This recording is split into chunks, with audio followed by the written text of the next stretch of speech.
para poder obtener los valores correspondientes. Al integrar, como es una ecuación de segundo grado, una ecuación diferencial de segundo grado, tenemos que integrar dos veces.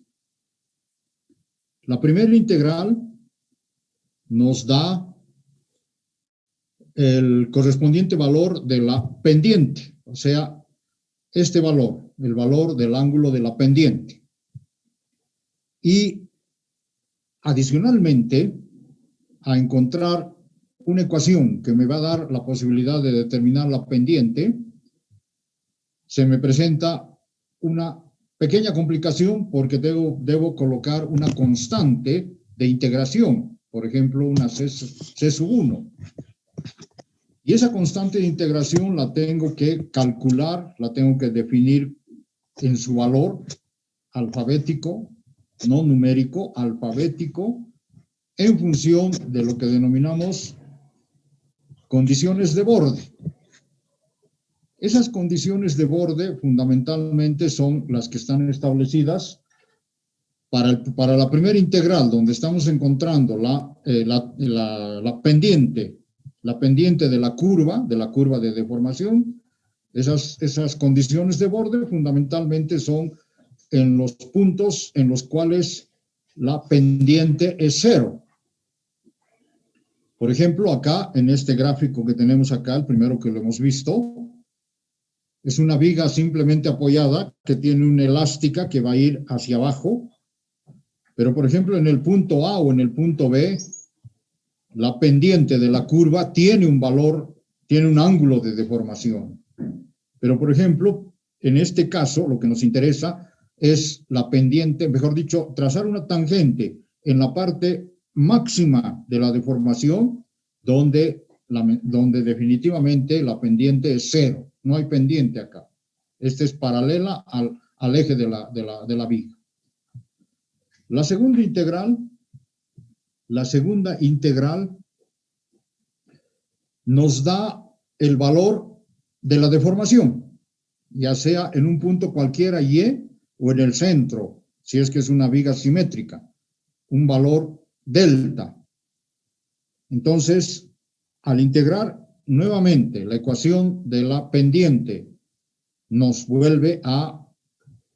esta integral nos vuelve a proporcionar una segunda constante de integración. Y esa segunda constante de integración, que la podemos llamar C sub 2, tiene también que ser calculada, en algunos casos, como hemos visto en los ejemplos, tanto C sub 1 como C sub 2 vale 0, C sub 1 tiene un valor, C sub 2 0, o en otros casos, inclusive hemos aumentado el número de constantes de integración que van a ir teniendo valores. Entonces, esa segunda constante de integración, la C sub 2, tenemos que definirla en función de las condiciones de borde, pero en este caso de la deformación. En esta viga, para que eliminemos o calculemos de mejor forma el valor de C sub 2, por ejemplo, la deformada en A y en B es 0. Acá no hay deformación. Está naciendo acá la deformación. Conforme va aumentando la curva, va aumentando la deformación hasta llegar a un punto máximo y disminuye. Pero en los puntos A o B, la deformación es 0. Por lo tanto, entonces, esa sería la siguiente condición de borde. Y cuando Y es 0, vamos a igualar a la ecuación de momentos y puede ser que cuando Y es 0 y X es 0, puede ser que absolutamente todos los valores nos den 0. ¿De acuerdo? Entonces, las condiciones de borde están relacionadas con la pendiente, con el valor del ángulo de la tangente a la deformada, o con el valor de la deformada en los arranques. Este es un ejemplo que lo hemos visto ayer, pero estaba con el volado a la izquierda, no a la derecha, pero es lo mismo, ¿verdad?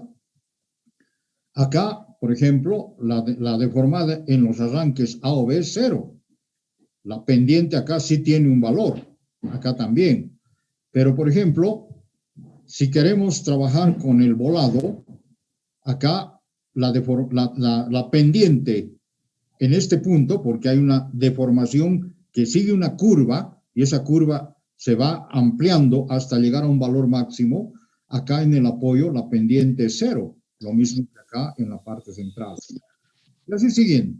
Entonces, las condiciones de borde son las que tenemos que nosotros delimitar, determinar y en función de ello calcular las constantes de integración. Luego, por ejemplo, en una viga empotrada y apoyada, que es una viga hiperestática, estas dos son isostáticas y esta es una viga hiperestática. Entonces, por el mismo hecho de que tiene también una elástica, pero en el caso del empotramiento, la elástica nace con un valor, con una recta prácticamente hacia el empotramiento, paralela al eje de la viga, y después de una cierta cantidad de distancia, ya comienza a deformarse la estructura, bajando primero y después volviendo a subir. Entonces hay un punto de inflexión. Esto tiene una curvatura positiva y esto tiene una curvatura negativa, por lo tanto hay un punto de inflexión. Esta es una viga hiperestática. Condiciones de borde, acá por ejemplo la deformada es cero, la pendiente es cero. Acá también, aquí sí tenemos pendiente y deformada cero, y acá tenemos deformada máxima. En una viga hiperestática de doble empotramiento tenemos dos puntos de inflexión. Entonces las condiciones de borde pueden ser a la izquierda o a la derecha, no interesa. Y en el caso de pórticos, cuando es un pórtico que no se traslada, que es un pórtico rígido, entonces la deformada nace en cero, hay un punto de inflexión y termina en la parte superior de la trave. Y de ahí nace nuevamente la deformación de la trave o la viga para continuar hacia la otra pata. Si el pórtico es traslacional, entonces se va a deformar siguiendo una curvatura, como si esto fuera un mástil, se va a deformar siguiendo una curvatura porque aquí hay un empotramiento. Luego va a continuar con una curva de la parte superior de la viga y va a terminar nuevamente volviendo al punto cero. Entonces, aquí también, este ya es una estructura hiperestática que se la puede solucionar determinando estos valores de deformación, tomando las condiciones de borde para el cálculo de las constantes, pero en el método de la doble integración. Ese es el método que estamos viendo. Y el método de la doble integración está basado en esta ecuación. Esta es la ecuación básica. La ecuación diferencial de segundo grado, derivada segunda de y con respecto de x, multiplicado por e y por y, igual al momento flector. Pero este momento flector es un valor independientemente del tipo de carga, pero es un valor de momento, no, mejor dicho, es una ecuación de momento, no es un valor numérico de momento. No son 3.560 kilogramos metro, nada. Eso no me va a servir para nada ese valor numérico. Me sirve la ecuación de momento. Q por L al cuadrado sobre 2 menos Q por L al cuadrado sobre 4, una cosa así. Entonces, o Q por X al cuadrado sobre 2 menos Q por X al cuadrado sobre 4, esa es una ecuación de momento. Las ecuaciones que hemos visto en los ejemplos, ¿no? Entonces, la primera integral me da la pendiente, la segunda integral me da la flecha y tenemos dos constantes de integración. Voy a pasar a los ejemplos. Acá estoy repasando simplemente, esto ya lo hemos visto con ustedes, con bastante detalle. Un ejemplo de una viga en voladizo con una carga puntual en el borde del voladizo, cuya deformación va siguiendo una curva hacia abajo. Como hay un empotramiento hecho una estructura isostática, porque solamente tiene una reacción y un momento. Por lo tanto, entonces, acá la pendiente es cero en el empotramiento, pero acá la pendiente en esta parte de la curva, si yo trazo una tangente como esta de acá, ya tengo un valor de ángulo de deformación. Acá tengo, en este caso, otra de las condiciones de borde, la deformación es cero, pero en el punto B la deformación es máxima. Entonces, para una viga de esta naturaleza, el diagrama de momentos flectores es triangular. P por L es el valor máximo del momento. Entonces, la ecuación de momentos es el momento menos la reacción, momentando con respecto al punto B, para que no entre la carga P. Entonces, en función de ello, integro la primera vez una constante. Esa constante está en función de la pendiente. Entonces decimos que la pendiente en el empotramiento es nulo, por lo tanto acá esta constante me da 0. La segunda integración, que me da una constante C sub 2. Por lo tanto, entonces voy a poner la condición de borde, que la flecha Y es 0 en el empotramiento para un valor de X0, este valor de X, para un valor de X0, la flecha es 0. Por tanto, otra vez todo 0, C sub 2 va a ser 0. Y la ecuación final me dice que P por L al cubo sobre 3E por I es la flecha máxima en este punto, en el punto de mayor deformación. Sobre esto puedo yo, por ejemplo, calcular con una viga de H 22 centímetros, un perfil I, con un módulo de elasticidad, una carga, una luz, etcétera, y puedo determinar la flecha máxima, que son 6,4 milímetros, prácticamente es muy pequeña la flecha. Puedo determinar la tensión máxima, que me da 402, que es menor a la tensión, al límite de proporcionalidad del material, por lo tanto está correcto lo que estamos utilizando, un perfil de 22 centímetros que tiene 8.050 centímetros a la cuarta, y obviamente puedo calcular el ángulo de la pendiente en el punto máximo, que son 0,00320 radianes. La misma viga, pero con una carga uniformemente repartida. Hacemos lo mismo, el diagrama de momentos ya no es triangular, sino parabólico.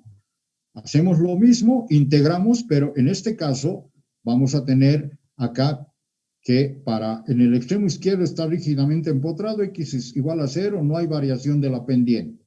Pero resulta que voy a tener un valor de L, porque estoy momentando con respecto a otro punto, no estoy momentando como lo hicimos en el anterior caso. Entonces, acá sí C sub 1 ya tiene un valor, Q por L al cubo sobre 6.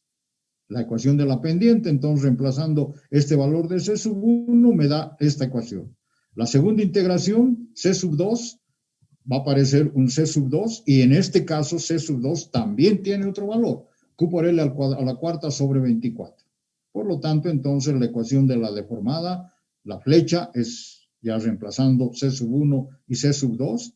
Y finalmente, si voy a pasar el valor de Y máximo cuando X es igual a L, E por I va a pasar a dividir, por lo tanto, trabajando con este quebrado, Q por L a la cuarta sobre 8E por I. Y les he pedido que resuelvan esto, porque estos elementos van a entrar en el examen y en las prácticas, por favor. Bueno. Para una viga simplemente apoyada, con carga uniformemente repartida, el diagrama de momentos es parabólico, Q por L al cuadrado sobre 8. Nuevamente, entonces, la ecuación de momento va a ser QL cuadrado sobre 2 por L medios, menos QL cuadrado, menos Q por L sobre 2 por L medios, menos Q por L sobre 2 por L cuartos.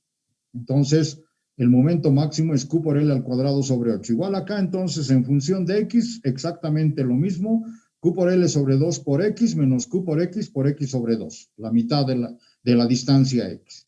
Entonces, la primera integración me da una constante C sub 1 y haciendo que a X medios, en este punto, la pendiente es 0. Acá, aquí está. Esa es una condición de borde que les había mostrado. En X, cuando X vale L medios, la pendiente es 0. Y así. Entonces, ahí tengo la ecuación que me da, o sea que la tangente es horizontal, sustituyendo en X, y aquí voy a encontrar que C sub 1 tiene un valor, menos Q por L al cubo sobre 24. Escribo la ecuación de la pendiente, que me va a servir en algún momento para determinar el ángulo de la pendiente. Luego la segunda integración me da un valor de C sub 2. C sub 2 se determina con la propuesta de que Y es nula en los apoyos. Como es una viga simplemente apoyada, la curva elástica termina en 0. Cuando X es 0, Y es igual a 0. Por lo tanto, aquí la constante C sub 2 me da 0. Y así, entonces, reemplazo los valores y haciendo el análisis de esta ecuación y dividiendo entre E por I, me dice que la deformación máxima es 5 sobre 384 de Q por L a la cuarta sobre E por I. Les he propuesto que trabajen, determinen el valor máximo.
Vemos que C sub 1 es igual a C sub 3, que tiene este valor que está pintado acá, y C sub 2 igual a C sub 4, que tiene este otro valor, esta otra ecuación.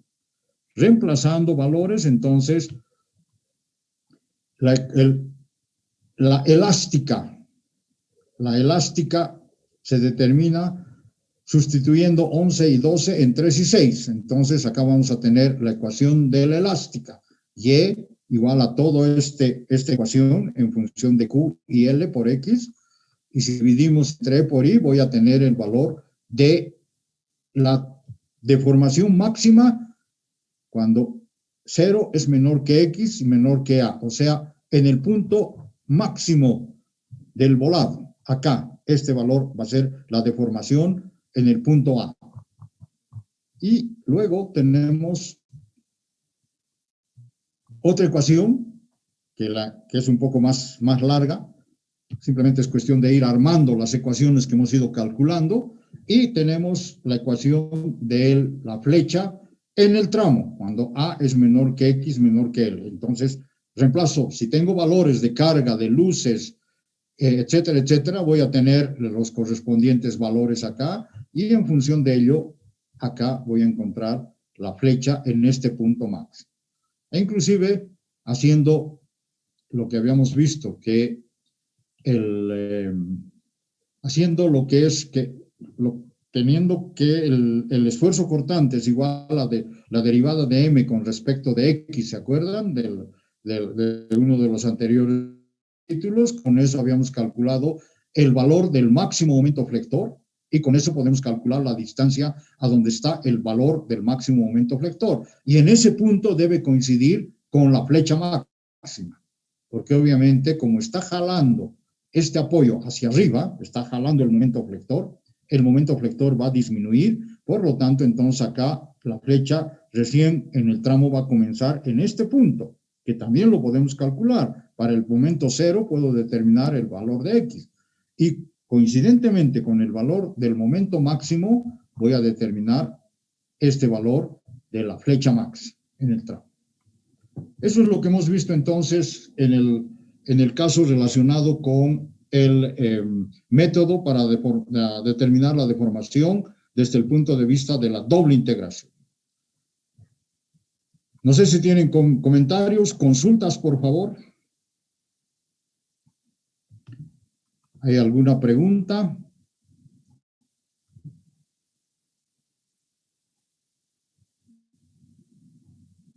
Bueno, ya les he enviado ayer la primera práctica y está basada en esto. O sea que vayan revisando esa primera práctica y por favor resuelvan las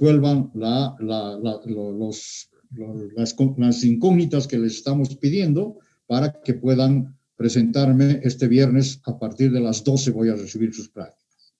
Ok. Les he pedido que vayan haciendo un trabajo de investigación relacionado. Esto lo voy a dejar de... Y ahora voy a compartir otro elemento. Voy a compartir este documento que lo he encontrado haciendo revisión en la web y ustedes también lo pueden encontrar. Este es el método que les he pedido que ustedes investiguen, el método de la doble integración, perdón, no doble integración, del área de momentos. En el capítulo anterior, lo que hemos visto, la curvatura de la línea en que está en función del momento de la viga, ¿se acuerdan? Con el método de la doble integración está en función del momento flector de la viga. Pero en cambio, en el método del área de los momentos está en función de estas tangentes que podemos sacar en cualquier punto de la curvatura de la deformación. Por ejemplo, acá yo tengo OAE, un triángulo rectángulo, y por otro lado yo tengo CBE, otro triángulo rectángulo. Entonces, puedo decir que entre este punto y este otro punto, yo puedo determinar el valor del área del momento que está acá adentro, como lo estoy mostrando acá. Por ejemplo, fíjense, esta es la deformada de una viga simplemente apoyada. Voy a trazar tangentes entre un punto A y un punto B. Voy a bajar las líneas punteadas y acá tengo el valor del área de momentos. Este valor del área de momentos es el que me interesa. Pero obviamente para poder hacer la demostración voy a tomar una diferencial del momento con valor con respecto a X. Un momento con respecto a la diferencial de X. Entonces voy a trazar los triángulos correspondientes. Estos son los triángulos que se deben formar y eso es lo que ustedes tienen que determinar de dónde van saliendo toda esta información. Y para ello se plantean dos teoremas. Primer teorema de Moore. Moore ha sido el que ha planteado este método. El ángulo entre las tangentes trazadas a la elástica en dos puntos cualquiera A y B, este ángulo θ AB, es igual al área del momento flector entre esos dos puntos dividido entre E por I, este momento flector. Lo mismo que hemos visto acá, este momento flector. En dos puntos cualquiera yo trazo unas tangentes, mido el ángulo y posteriormente el ángulo entre A y B es 1 sobre EI, área entre A y B, área entre A y B. Saben ustedes calcular el área de una curva. Por lo tanto, entonces voy a integrar 1 sobre E por I, integral entre A y B de diferencial de θ, y esto es integral entre A y B de M diferencial de X. Con eso ya tengo el cálculo del ángulo correspondiente. Y el segundo teorema, la distancia desde el punto B de la elástica de una viga medida perpendicularmente a la posición original hasta la tangente trazada por otro punto A de la elástica es igual al momento del área de momento flector entre los dos puntos respecto a la ordenada que pasa por B dividido por EI. Esta distancia la denominamos desviación tangencial. O sea, hacemos exactamente lo mismo y vamos a encontrar la correspondiente ecuación para determinar la deformación. Entonces, estos dos teoremas tienen que ser bien planteados y obviamente calcular las pendientes, el ángulo de la pendiente y el valor de la flecha máxima. Acá hay un ejemplo, lo voy a pasar muy rápidamente.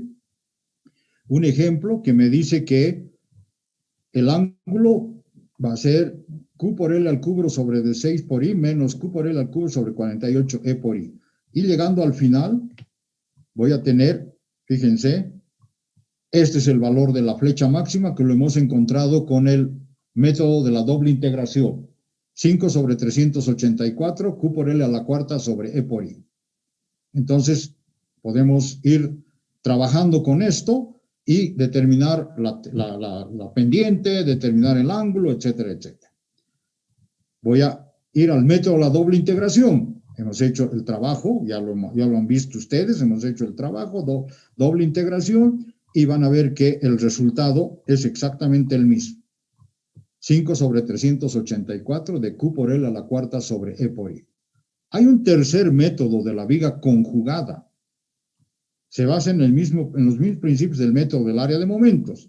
Difiere en su aplicación, consiste en generar una nueva viga ficticia de la misma longitud. Entonces, generamos una viga ficticia y van a ver ustedes que al final el valor de la flecha máxima es exactamente el mismo.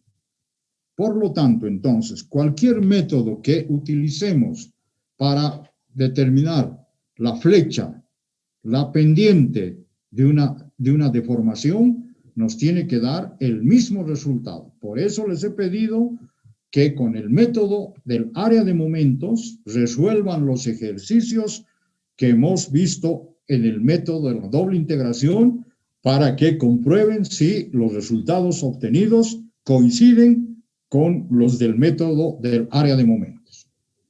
¿De acuerdo? Entonces, los he pasado así un pantallazo de lo que tienen que investigar ustedes y escribir un texto en el cual me muestren concretamente cómo están planteando el método para determinar la deformación relacionado con el área de momentos. ¿De acuerdo? Ok.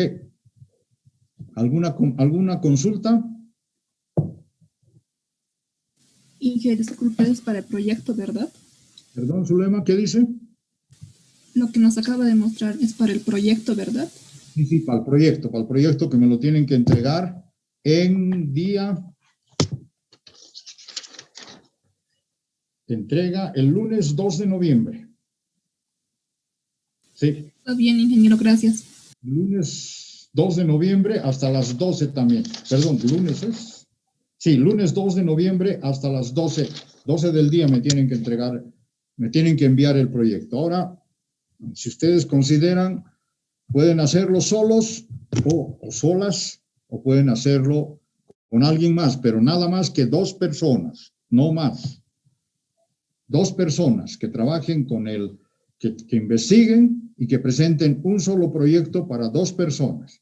Si consideran, lo hacen así. Si no, obviamente me presentan particularmente cada uno de ustedes su proyecto, pero máximo 2 personas, por favor. ¿Están de acuerdo?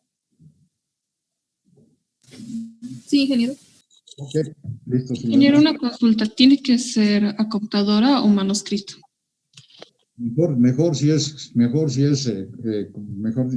a computadora, por favor, porque a veces su letra no se les entiende, a no ser que tengan una letra clara.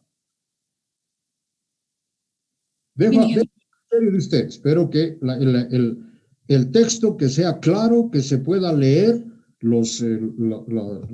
el planteamiento de los 2 teoremas y el desarrollo del proyecto, que también se lo pueda leer, las ecuaciones que se van planteando puedan ser legibles, entonces no hay problema que lo hagan a mano alzada o lo hacen en computadora, no hay ningún problema. Está bien, ingeniero.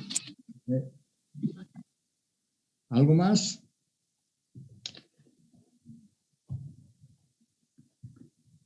Bueno, con esto hemos terminado entonces el capítulo 9 y me parece que es el 9 o no. Sí, creo que es el capítulo 9. Vamos a comenzar el día jueves con un nuevo capítulo relacionado con vigas hiperestáticas, cálculo de deformaciones, momentos flectores, esfuerzos cortantes, reacciones para vigas hiperestáticas, siguiendo métodos específicos y obviamente como lo que hemos visto tanto en elementos lineales que se mezclaban con otro tipo de materiales, mezcla de dos materiales, tanto en tracción, compresión, en torsión. Hemos visto que para poder solucionar los elementos estáticamente indeterminados, hacíamos uso de las deformaciones. En este caso, como las vigas son estáticamente indeterminadas, lo que vamos a ver en el siguiente capítulo, por tanto, entonces vamos a echar mano también de las deformaciones. Todo está en función de deformaciones porque se nos plantean 3 o 4 incógnitas y las deformaciones nos permiten determinar los valores que no son factibles de determinarlos con